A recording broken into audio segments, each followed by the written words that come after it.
What's up everyone, welcome to today's video, welcome to the Video Game Fight School channel. Thank you very much for tuning in. So today's video is inspired by one of my audience members, and they asked and said, hey VG, you should make a video of if we'll ever get another Batman game sometime in the future. He didn't say ever, but if we'll get another Batman game sometime in the future.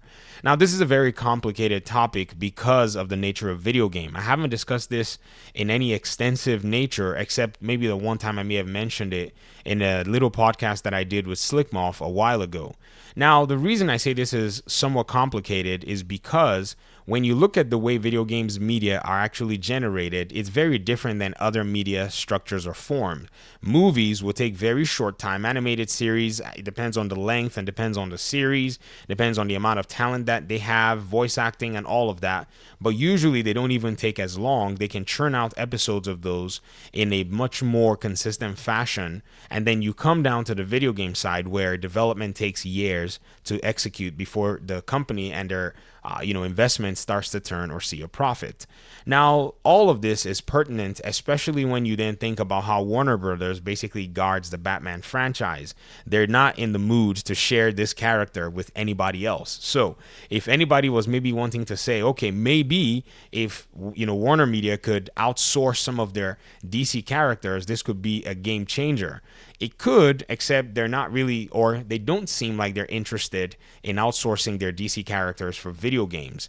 So you look at the landscape of all of that and then you say, well, who within the Warner Brothers pipeline in terms of the qualified developers, and when I say qualified developers, I mean eligible developers that can actually make the Batman game, if at all anybody wanted to. The question, though, is also one that must consider that all of these, in a sense, qualified, or I would say eligible developers have their hands full. So we're going to go through a list of all of the developers and we'll look at all the pertinent issues that I can actually think about at the moment. So first of all, let's look at Rocksteady. Rocksteady is right now in the business of working on their Suicide Squad game. Kill the Justice League is the game that they're going with. They already said that they thought that they were at the end of the Batman Arkham games, and they ended their trilogy by finishing up with Arkham Knight. They called it a trilogy. Well, it was their trilogy because there's Origins that Warner Brothers Montreal made, but it seems like that game continues to be the black sheep of all of the Arkham games. Now, you think about this and their development of this one Suicide Squad game, it appears to me that Suicide Squad game is going to have some live service elements, and because Rocksteady is a one studio or one game focused studio, according to Stephen Hill, they're probably not in any sense working on an external project unless they've received a mandate to start on another project at this time. So I think all of their energies will be in polishing and focusing on Suicide Squad, and then until that game releases, then they're going to move on to where it is they want to go. My guess is they want to make their way into a version of the Justice League universe and take on some other characters. I have a feeling they desire strongly to make a Superman game. This is probably why we got rumors in 2018 that they were making a Superman game, and Stephen Hill came out and said they weren't. But I think that's probably what was going on. But apparently it seemed like it was this Suicide Squad game that they had taken on.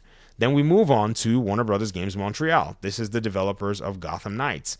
Now, this studio just released Gotham Knights, and if you want to maybe start to interpolate possibilities, you'll realize and you'll notice that a lot of their games at the moment are currently focused and geared towards even building, we're talking more about another universe that focuses on DC characters close to the Justice League as well. You look at the emails, you look at the little hints in the Belfry with Black Canary, Jonathan Kent, email from Clark Kent, and all of these different pointers, it appears to me that they might want to move towards that universe. Now, it doesn't mean that they will.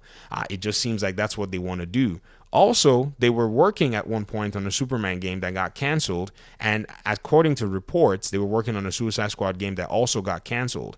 So it appears to me that they're probably going to be the more likely to take on this line of superheroes, but I don't see a Batman game in their purview.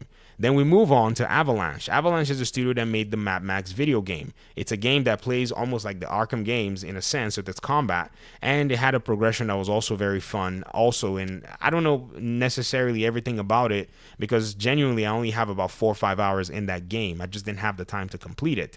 But by and large, this is a studio that's working on Hogwarts Legacy.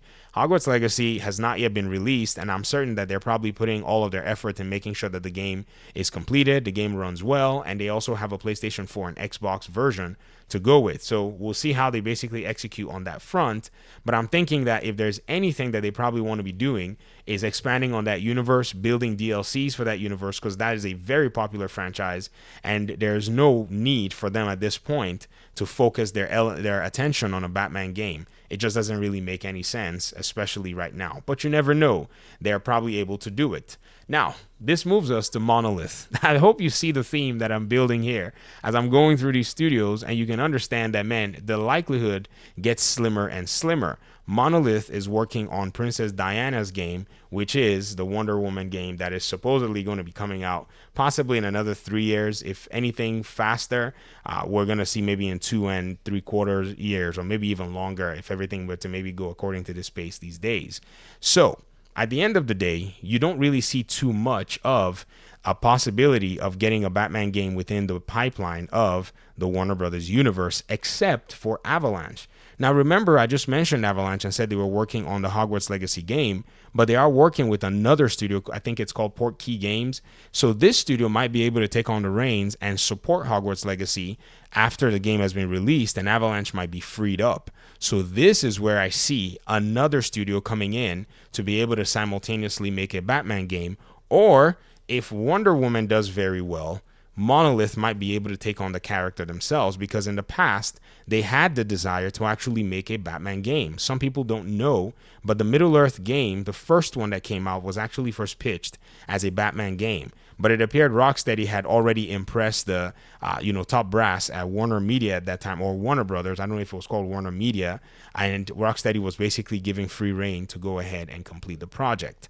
So the likelihood of getting another Batman game is slim. It is not impossible, but the timing is where most of us are probably going to be dads and grandpas at that time. It's going to be like a Kingdom Hearts thing at this point, especially with the statement that Warner Brothers Montreal made by pretty much, marketing their Gotham Knights game with the Batman is dead. Seems like they wanted to move away from that particular universe. And if anything, I haven't mentioned the possibility that Rocksteady might come up with some kind of a Batman story that is also going to follow the Suicide Squad game. I think we're going to see Batman in the Suicide Squad. I don't know how exactly they're going to portray him, but he's going to be in that game, in my opinion. Now, if his reception is really good, it might provide an opportunity for Rocksteady to go back to the character that really did make them. But what are the chances that will happen?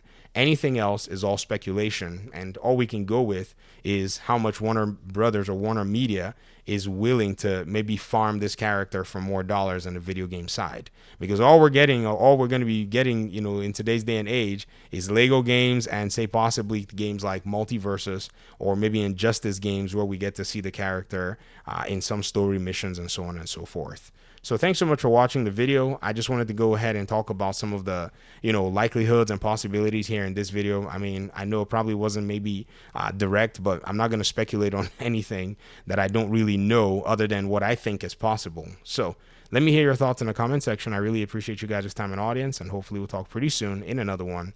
Peace out.